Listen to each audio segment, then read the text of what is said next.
When it comes to stories about supernatural entities, the Philippines has one of the most extensive and varied mythologies of any society in the world.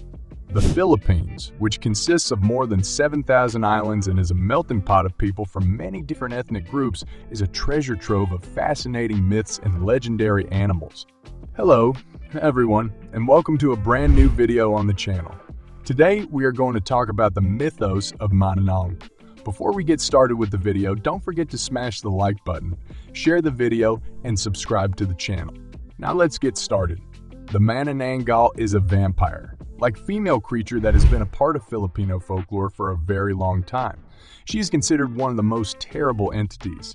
The Manananggal is a type of aswang, evil spirit, native to the Philippines. Its name literally translates to self-segmenter, since it is said to be capable of separating its upper and lower halves into separate entities.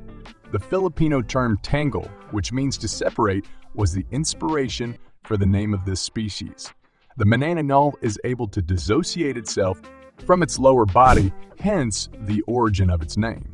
It is always possible for the Manananggal to detach its upper torso and grow enormous bat-like wings, allowing it to fly into the night in search of its victims. The Manananggal is typically portrayed as a female and is characterized as being frightening and often repulsive. For the purpose of obtaining food, the self-segmenter selects a secluded location at which she will leave her lower torso while she goes on nighttime hunts. It is only once she has severed her connection to her lower torso that she will be able to take flight. After that, she leaves the house and goes in search of homes where pregnant women live. As soon as she has selected a suitable prey, the Manananggal flies to the home, where she proceeds to put her tongue through the roof. The tongue is very long and hollow, and it has a great deal of flexibility. She employs it to pierce the womb of the sleeping mother in order to extract the fetus from the birth canal. On other occasions, she uses her charms to attract guys and then leads them to a quiet location where she devours them after luring them there. She typically consumes the organ meats, such as the heart, stomach, or liver, of the animal. In some cases, it will also torment newlyweds or couples who are deeply in love, as well as newborn babies. Grooms-to-be are one of its primary targets because of the risk of being abandoned at the altar. The lower torso, which has been severed and is standing on its own, is the more vulnerable of the two sections. The beast will perish if you sprinkle salt on its torso while it is standing, rub crushed garlic on it, or cover it in ash. If this happened, the upper torso would be unable to reattach to the rest of the body and would die before morning.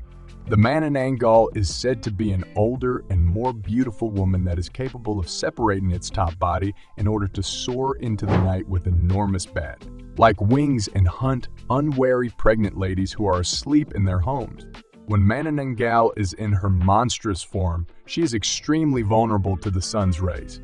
If, by the dawn, her two parts are still distinct from one another, then she will be destroyed. It is said that in order to put an end to the Manananggal, one must look for the lower torso that she leaves behind during her nightly hunts. After the monster's exposed flesh has been covered with salt, ash, and garlic, the creature will no longer be able to combine and will be susceptible to the effects of sunlight.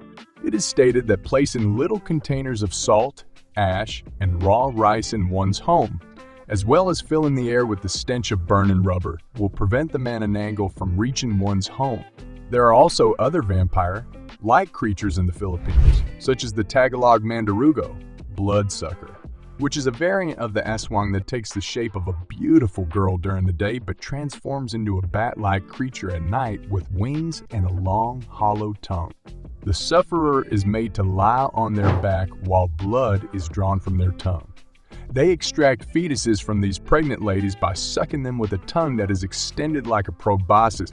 They also have a strong preference for eating the phlegm and internal organs of ill people, particularly the heart and the liver.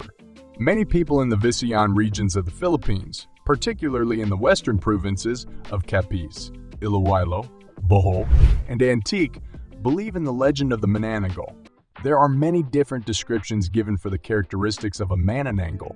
Garlic, salt, and holy water are thought to be offensive to Manananggals, much like they are to vampires, aswangs, and other creatures from Visayan folklore. They were also known to avoid daggers, light, vinegar, spices, and the tail of a stingray, which may be fashioned into a whip. All of these things were believed to be dangerous to them. There is folklore about creatures with comparable characteristics in Indonesia and Malaysia, which are neighbors.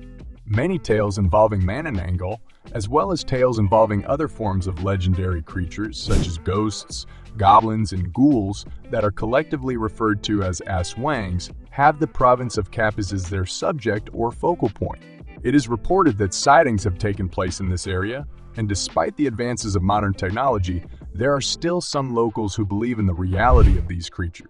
Some characteristics of the Manananggal are similar to those attributed to the vampire in traditional folklore from the Balkans. These characteristics include an aversion to garlic and salt, as well as a sensitivity to sunlight. The seventh was known as Magdatangal, and his mission was to reveal himself to a large number of people without his head or his internal organs while it was nighttime. In this manner, the devil went about his business and brought, or pretended to bring, his head to various places and, in the morning, he returned it to his body while continuing to remain alive as he had been up until that point. Despite the fact that the locals claim to have witnessed it, I get the impression that this is only a myth. The devil most likely led them to believe that they had seen it. This took place in the province of Catanduanes. The indigenous peoples of the Visayan region, such as the Bisoya, Hiligaynon, and Cebuano peoples, can be identified as the ancestors of the Manananggal. These origins can be traced back to the time before the Spanish colonization of the Philippines. It is interesting to note that the Manananggal is not a species that can only be found in the Philippines. Numerous cultures all over the world have their own variants of vampire-like creatures that share comparable characteristics. In Malaysia, Indonesia, and Thailand, there is a vampiric entity known as the Penanggalan that can likewise remove its head and guts from its body in order to search for prey. On the other hand, Thailand is home to a creature known as the Krasyu, which has a female head that floats above its body and internal organs that dangle below it. In the meantime, the Strigua is a figure in Slavic folklore that resembles the modern-day concept of vampire. This figure is a reanimated corpse that has a strong desire to drink blood. Even though these animals have different outward appearances and specific capabilities, they all have one thing in common. They all conjure the fear that is caused by nighttime predators that target defenseless humans as their prey. In Philippine folklore, the Manananggal has played an important role, and its most common function has been that of a cautionary tale intended to frighten children into submission. The legends of the creature have been passed down through the years, both orally and in written form, such as in Maximo Ramos's The Creatures of Philippine Lower Mythology and Damiana Eugenio's Philippine Folk Literature. The legend.